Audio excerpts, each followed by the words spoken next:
शिवसेनेमध्ये असताना उद्धव ठाकरेंनी राज ठाकरेंना छळलं होतं असा आरोप नितेश राणेंनी केलाय।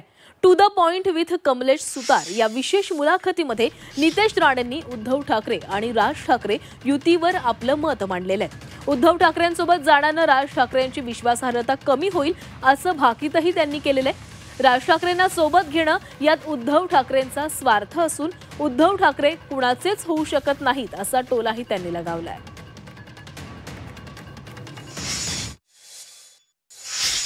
त्याच्या निर्णयाबद्दल काय वाटतं तुम्हाला? उद्धव ठाकरेंसोबत जाण्याच्या निर्णयाबद्दल काय वाटतं? नाही, ते मला असं वाटतं त्यांनी हिंदुत्व हिंदू हृदय सम्राट स्वर्गीय बाळासाहेब ठाकरे साहेबांचे सगळे विचार पुढे घेऊन जाण्याचं खरा वारसदार हिंदुत्वाचे हे राजसाहेबांकडे सगळे गुण आहेत। हे मी आजही सांगेन, उद्याही सांगेन।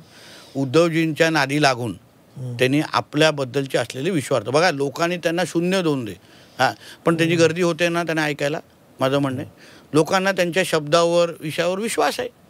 लोकांना वाटतं की माणूस विषय चांगला मांडतो, त्या पद्धतीने मोठा नेता आहे म्हणून उद्धवजींचा स्वार्थ आहे। उद्धवजींनी त्यांना शिवसेनेत असताना काय त्रास दिला कमलेजी, हे कधी आमच्यासारख्या जुन्या शिवसैनिकांना विचारा। राजसाहेबांना कसं छळलंय, छळलं हा शब्द त्रासपेक्षा छळलं हे आम्हा लोकांना माहिती आहे। कदाचित राजसाहेब आज मोठ्या मनाने निर्णय घेत असतील, पण जुना इतिहास ज्यांना माहिती आहे की उद्धव ठाकरे हा माणूस कोणाचाच नाही आणि ते फॅक्ट आहे। पण ठीक आहे, आता ते सगळे जुने विषय आहेत, आम्हा लोकांना त्याच्यामध्ये आता तो राजसाहेबांचा पर्सनल निर्णय असू शकतो।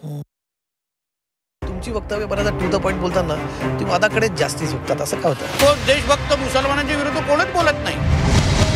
राष्ट्रभक्त कोण, राष्ट्रभक्त कोण नाही हे ठरवणार कसं तुम्ही थेट म्हणाल होतं की शिवाजी महाराजांच्या सैन्यात मुस्लिमच नव्हते वगैरे, हा फिरून तुमचा मुद्दा परत तुमची गाडी फिरून मुसलमानांकडेच काय?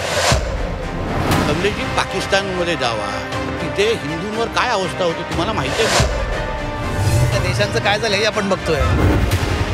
ठाकरे बंधूंच्या एकत्र येण्याकडे नितेश राणे कसं बघतात? एवढी मोठी ताकद आहे की एकाकडे 20 आहे, दुसऱ्याकडे 0 आहे। पण मग 0 होते त्यांच्या तुमच्या प्रचाराला तर ते आले होते।